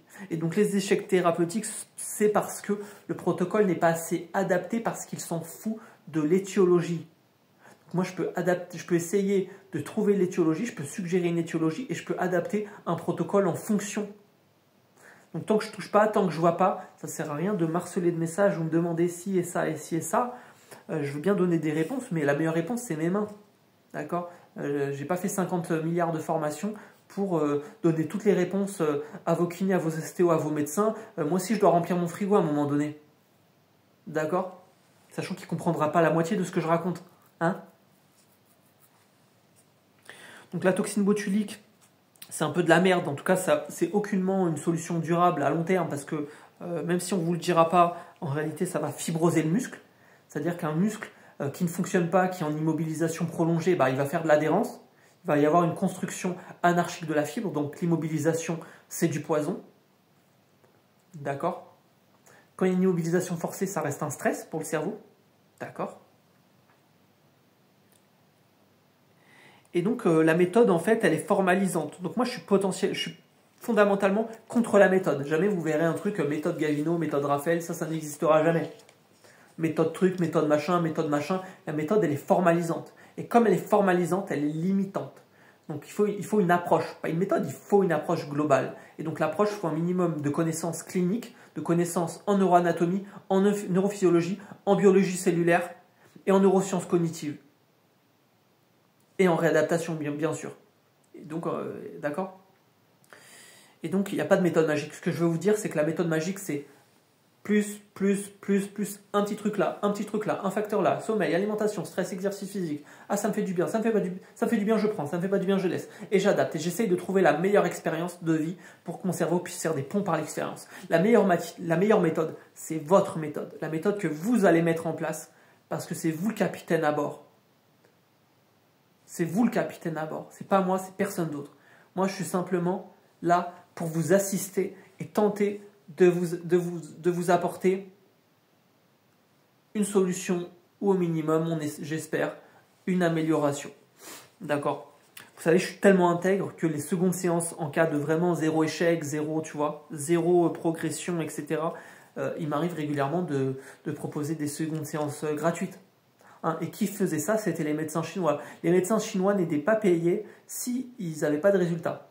Donc quand quelqu'un mourait ou était quand même malade, ne trouvait pas la solution, le médecin chinois n'était pas payé. Ben moi, je suis pour que les médecins ne soient plus payés en cas où il n'y a pas de résultat. Ça serait bien. Ça serait bien. Ça serait même normal, en fait. On devrait être payé suivant nos résultats. On devrait être valorisé suivant nos résultats et nos compétences. D'accord. Donc, dernier point, tu sais... on prescrit souvent des anti-inflammatoires. Ils ont montré, il y a une étude qu'on retrouve sur Physio Network, d'accord, qui est un blog de physiothérapeutes officiel de référence sur lequel je regarde beaucoup de choses. Vous avez une étude sur les anti-inflammatoires de synthèse et ils nous disent que les anti-inflammatoires de synthèse, ça empêche la synthétisation musculaire. Et on voit que quand il y a une douleur, en fait, les tissus sont inflammés, ils ne travaillent pas, etc. Et du coup, il y a une faiblesse musculaire, il y a une amyotrophie. Une fonte musculaire, une faiblesse de protection, une faiblesse d'endurance surtout. Et bien les ibuprofènes ou toutes ces conneries vont empêcher la synthétisation musculaire, donc c'est délétère. De la même manière, les étirements vont empêcher l'activement musculaire. Donc c'est pour ça que faites vos étirements à distance de vos exercices de renforcement. Parce que vous allez contrecarrer le travail que vous essayez de faire par votre renforcement. Donc moi je préconise souvent d'étirer le soir après un massage par exemple. Comme ça, je chauffe le muscle est un peu relâché, mon étirement va être plus effectif. Travaillez toujours les deux côtés, le côté sain comme le côté pathologique. Une grande erreur qu'on voit en réadaptation, en salle de kinésithérapie, encore une fois, c'est de travailler uniquement le côté pathologique. Par exemple, quelqu'un vient pour une jambe, un genou douloureux, un coude douloureux, une épaule douloureuse, une hanche douloureuse. On va travailler que le côté douloureux comme des gros cons. Alors qu'il faut travailler les deux côtés. Parce que le cerveau va toujours chercher le meilleur schéma moteur. Les neurones miroirs, ils font hémisphère gauche, hémisphère droit, hémisphère gauche, hémisphère droit. Et donc, il va dire, ah, ce côté marche mieux que l'autre, je vais chercher les informations motrices de ce côté-là. Ça va rassurer le cerveau en plus que de voir qu'un côté marche mieux que l'autre.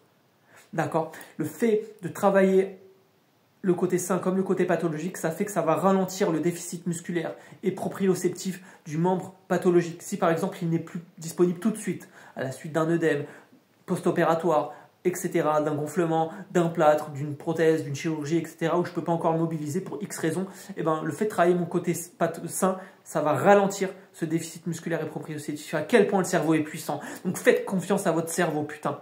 Votre cerveau, c'est votre meilleur ami. Le corps, il sait ce qui est bon pour vous. Il sait juste plus comment faire. C'est pas que tu peux plus, c'est que tu as oublié. C'est différent.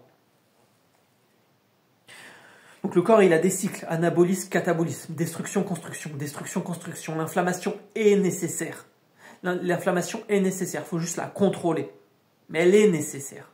Elle permet la resynthétisation musculaire. Elle fait partie du processus de régénération, l'inflammation. Il faut juste la contrôler. Mais elle est nécessaire. Il ne faut pas la supprimer en fait. Et les ibuprofènes, etc., compagnie, c'est tout ce qu'ils vont faire. Ils vont la supprimer. Et le foie ne va pas aimer. Donc préférez la Gaultérie couchée par exemple. Tout ce qui est anti-inflammatoire. Boswellia serrata, curcuma, poivre, gingembre, antidouleur, au lieu du tramadol de merde. Regardez tout ce qui est pavot de Californie. Je sais que c'est interdit, mais vous avez aussi le kratom. Regardez le froid, valeur sur le froid. J'en parle tout le temps du froid. Le froid, c'est une grande médecine, un des meilleurs trucs, le froid, pour la douleur. Froid, c'est plus quand c'est articulaire, le chaud plus musculaire. N'hésitez pas à alterner les deux. Lampe infrarouge, Actipoche de chez Cooper, stylo sans aiguille, acupuncture par exemple sans aiguille, ventouse, c'est comme de l'acupuncture, d'accord. Tapis d'acupression, automassage, auto-étirement, auto-renforcement, d'accord.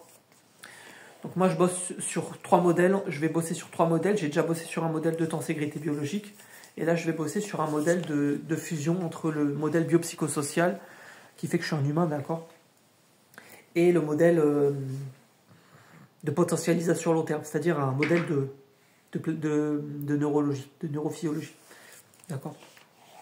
Donc mes deux articles que j'ai publiés, j'ai fait le chemin muscle-cerveau, et prochainement, je vais faire le chemin cerveau-muscle. Donc ça fait déjà un moment que je travaille dessus, hein. J'ai étudié toute l'année dernière pour ça.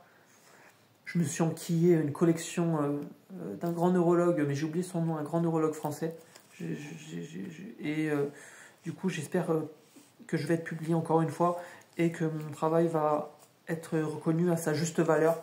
En tout cas, je vous souhaite beaucoup de courage et je vous partagerai l'évolution de mes travaux en temps et en heure.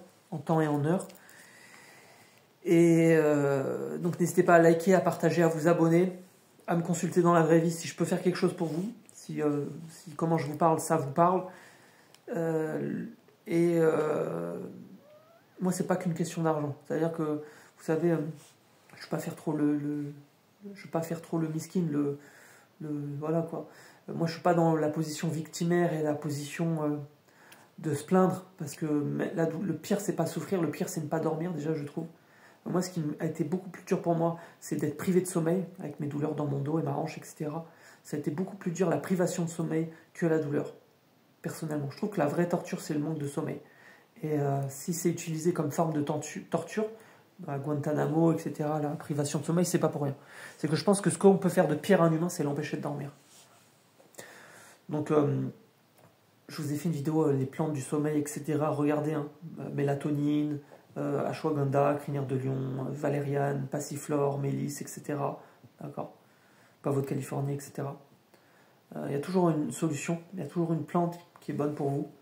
Donc les plantes, c'est des outils merveilleux, hein. Pour moi, ça devrait être la base des pharmacies. On devrait vendre que des plantes, ça devrait être des herboristeries, les pharmacies. Ça me fait penser au film Le procès de l'herboriste, pour ceux qui ne l'ont pas vu.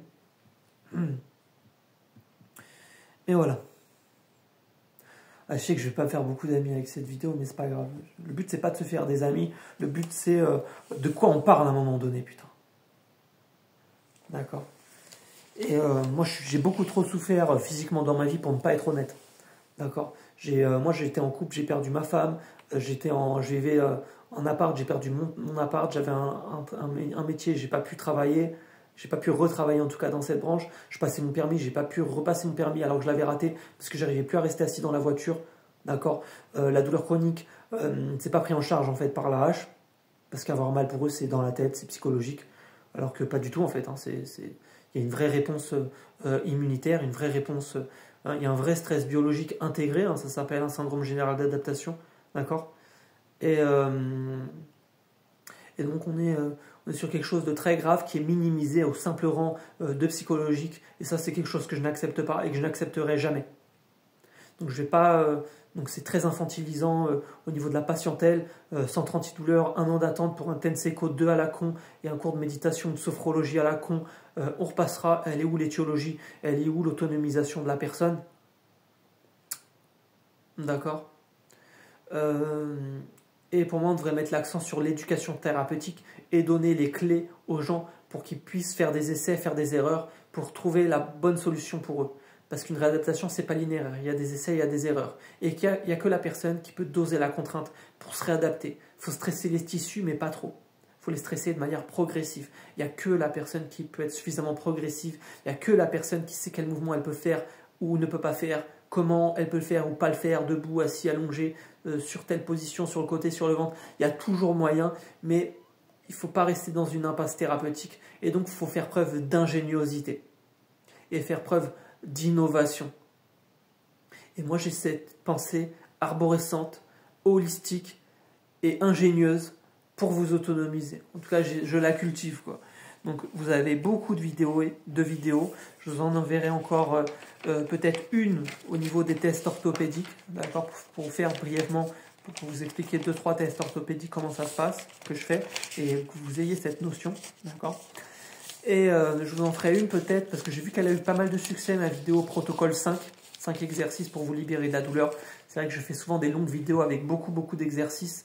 Et donc c'est vrai, peut-être c'est un peu difficile pour certains quand ils ont des polyalgies un peu mal partout, que c'est difficile de trouver, d'identifier quel exercice est bon pour moi ou pas. J'ai l'impression que cette formule de 5 exercices courts par jour en protocole, c'est adapté pour beaucoup d'entre vous. Et j'ai eu beaucoup de retours positifs par rapport à cette vidéo. Donc je pense vous faire un deuxième protocole de 5 exercices pour la douleur chronique. Donc c'est un autre protocole variable, qui est variable. Peut-être si le précédent ne vous va pas, bah vous pouvez prendre lui, vous pouvez faire un mix des deux, prendre des exercices de un des deux, faire votre propre protocole adapté. C'est ça un protocole, vous comprenez? Un protocole, c'est pas fixe, ça s'adapte, ça va, ça va pas. Il ne faut pas rentrer dans la spirale, j'ai mal donc je bouge pas donc j'ai mal, des adaptations à l'effort donc je bouge pas, et comme je bouge pas, je me désadapte encore plus à l'effort donc j'ai mal. Il faut sortir de cette spirale. Donc il faut vous remettre au mouvement de la manière la plus douce et progressive possible. Donc je vous ai donné un premier protocole de 5 exercices. Donc c'est les protocoles d'école du dos en fait. Enfin une partie d'un protocole de l'école du dos que le directeur d'un major mouvement m'a montré d'ailleurs. Pas tout, hein, mais il m'a montré une partie. Moi j'ai rajouté l'élastique autour pour faire de l'antivalgisation. J'ai rajouté le quadrant supérieur et 2 exercices de mobilité. Mais voilà, vous êtes sur des valeurs sûres. Et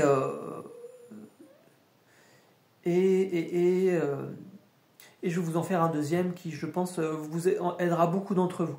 C'est que je pense que le protocole ne va pas aller à certaines personnes pour les douleurs chroniques que je vous ai montrées. Il risque de majorer des déséquilibres au niveau de la sacro-iliaque notamment. Vous comprenez? La sacro-iliaque, c'est une vraie merde parce qu'on la confond souvent avec une hernie discale, sachant que le disque intervertébral se répare en 3 ans en fait, quand il a la place, et une sciatique, ou alors un syndrome du piriforme. Donc l'articulation sacro-iliaque, c'est un peu le bordel, parce qu'on la confond avec tout, même une lombalgie, sachant que le sacrum peut irradier dans l'aine, les lombaires, et on peut se retrouver devant des choses un peu floues, parce qu'il y a des irradiations à distance, avec des compressions discales, des compressions nerveuses, etc.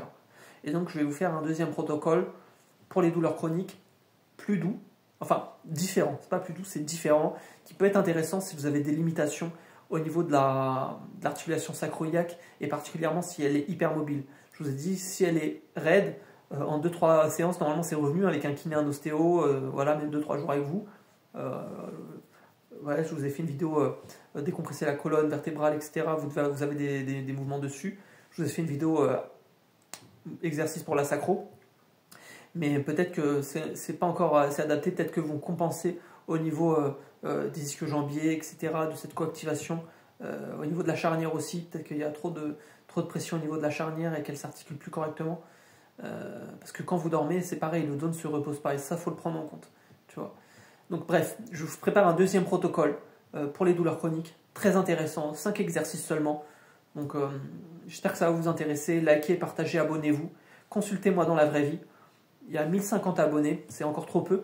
Quand je regarde les shorts d'autres thérapeutes, par exemple, je sais pas, moi, c'est pas bon de comparer, mais des kinés, des ostéos ou d'autres personnes qui travaillent un peu en thérapie par le mouvement, voilà.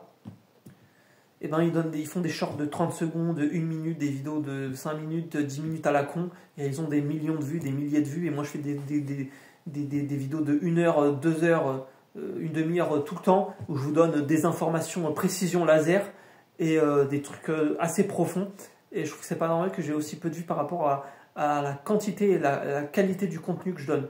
Donc c'est vrai que des fois je parle trop vite, mais c'est qu'au bout d'un moment c'est tellement long pour moi, ça me prend du temps, je suis pas payé pour le temps que je prends, et le temps c'est de l'argent, voilà quoi. Tu vois ce que je veux dire, il y a ça aussi, donc j'espère que vous me comprenez un peu pourquoi des fois je parle aussi vite. C'est parce que c'est du temps pour moi, et c'est du temps qui n'est pas payé pour moi. Donc je prends déjà du temps pour moi, et surtout j'essaie de vous donner un maximum d'informations parce qu'elles ont un lien entre tout, et que ça serait tellement long voyez ce que je veux dire? Là, je fais des vidéos de 1 heure, c'est déjà tellement long. Si je devrais prendre le temps, je ferais des vidéos de 4-5 heures et personne n'a 4-5 heures par jour. Vous voyez ce que je veux dire?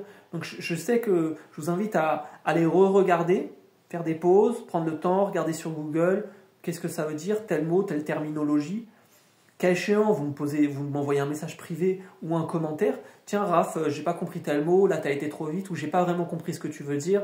Il n'y a aucune galère, je réponds. Si je sais, je réponds. Je sais pas, je réponds pas. En tout cas, je vais prendre le temps de répondre pour que ça soit plus clair pour vous. Mais comprenez que j'ai aussi mes limites et que j'essaye de m'adapter à tout le monde. Déjà, j'essaye de répondre à tout le monde. Hein. Si vous regardez, je réponds à tout le monde.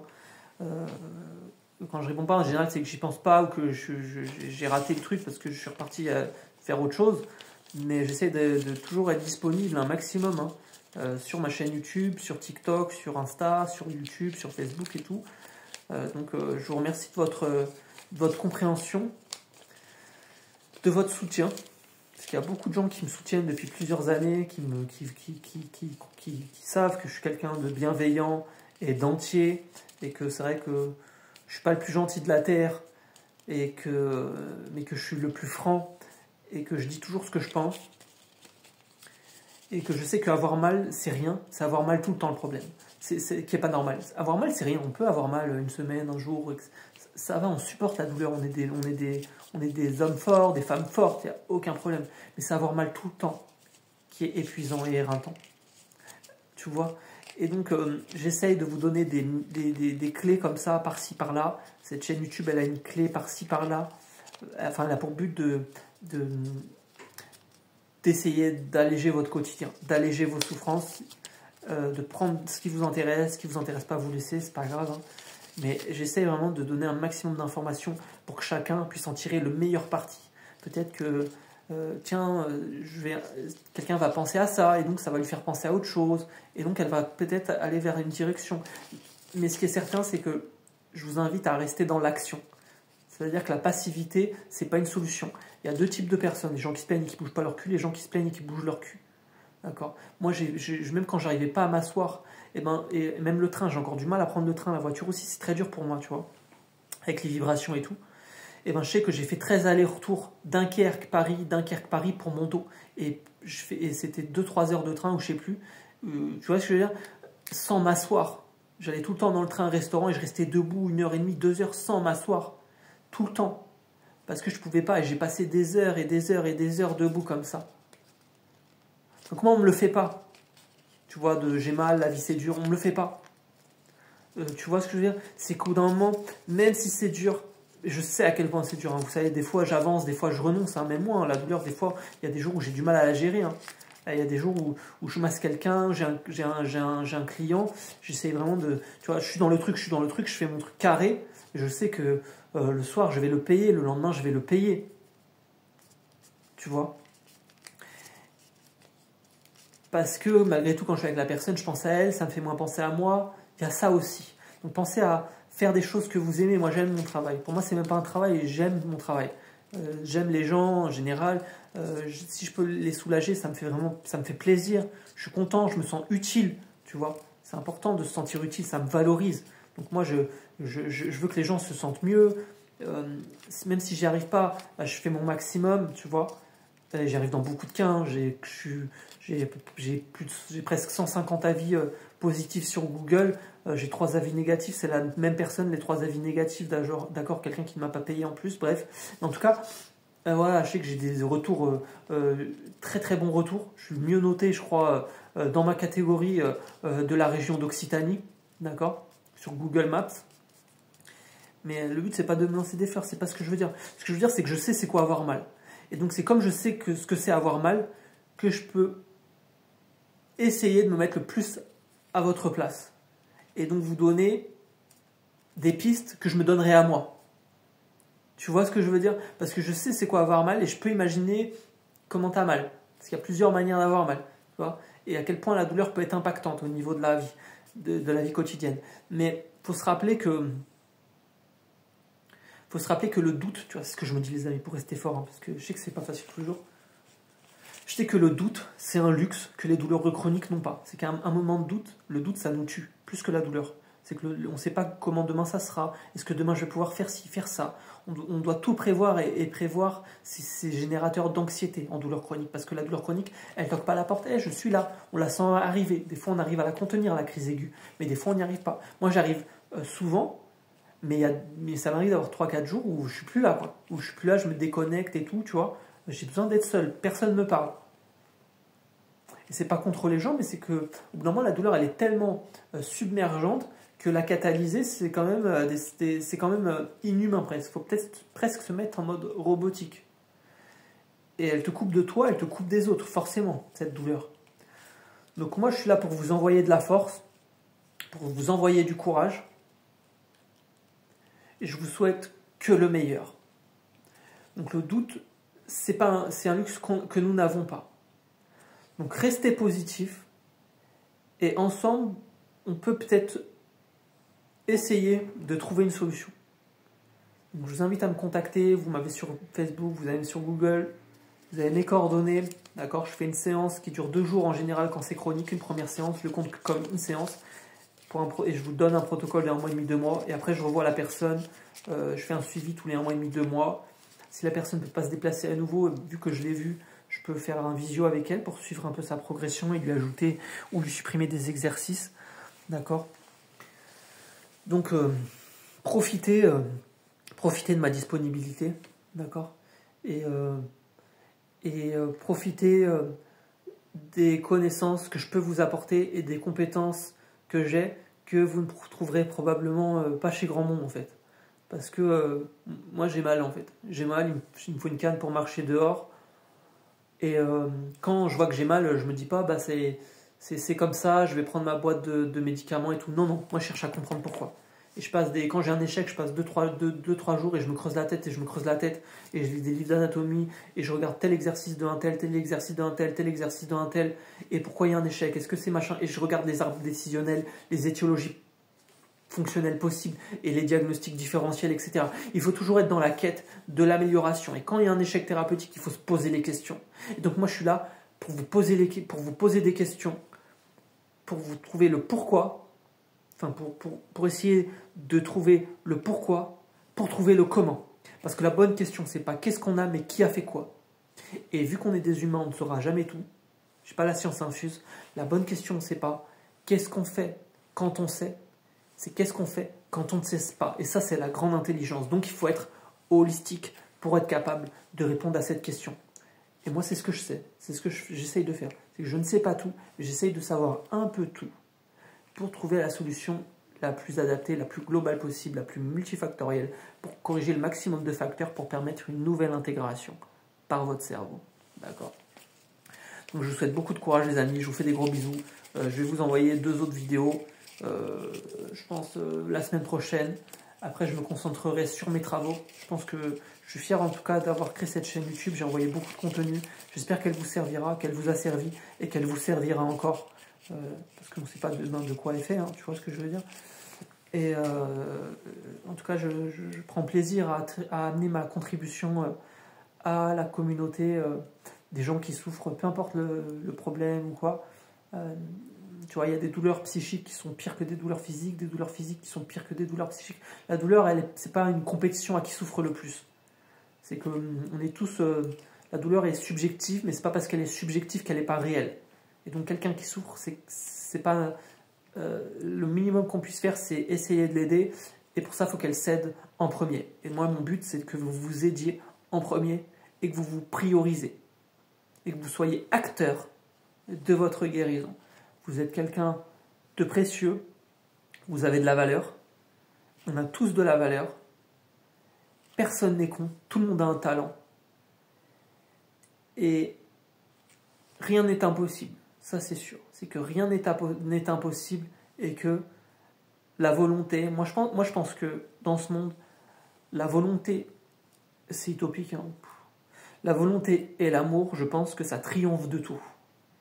Et je pense que ce qui unit tous les êtres vivants, pas humains ou pas humains compris, c'est la compassion. Et donc, je pense que la compassion, c'est sûrement la plus puissante des armes.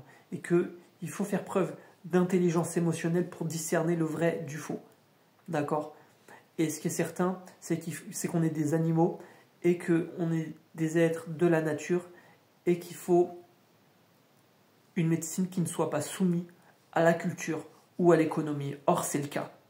Or, c'est le cas. Et donc, forcément, on se retrouve avec, je sais plus, 300 millions de personnes en impasse thérapeutique, sans diagnostic. D'accord? Comme ça. D'accord? Je te parle pas des maladies rares et des maladies génétiques, hein, d'accord? Mais tu vois ce que je veux dire? C'est que il y a beaucoup de gens qui ont des soucis chroniques. Et quand on parle de chronicité, on parle de quelque chose de très complexe, parce que c'est chronique, justement, le temps a eu le temps de faire son œuvre dessus dans la désadaptation de la fonction quelle qu'elle soit. Et donc, il faut prendre ce facteur temps. Et donc, si on prend ce facteur temps, on prend ce facteur intensité. Parce que l'élément de base de l'influx nerveux, je vous ai dit, c'est la loi du tout ou rien. Enfin, c'est le potentiel d'action. Il est défini par la loi du tout ou rien. Et cette loi du tout ou rien, c'est temps-intensité, avec une courbe. J'ai le temps, j'ai l'intensité. Vous avez cette figure avec une courbe, temps-intensité. Parce qu'on est des êtres vivants et on est ici pour expérimenter. Et donc, ce qui fait l'unification de l'expérience, c'est l'hippocampe. Et donc, vous êtes sur un problème d'entrée émotionnelle. Cortex, hippocampe, amygdale, système limbique, système, tu vois ce que je veux dire, cerveau triunique.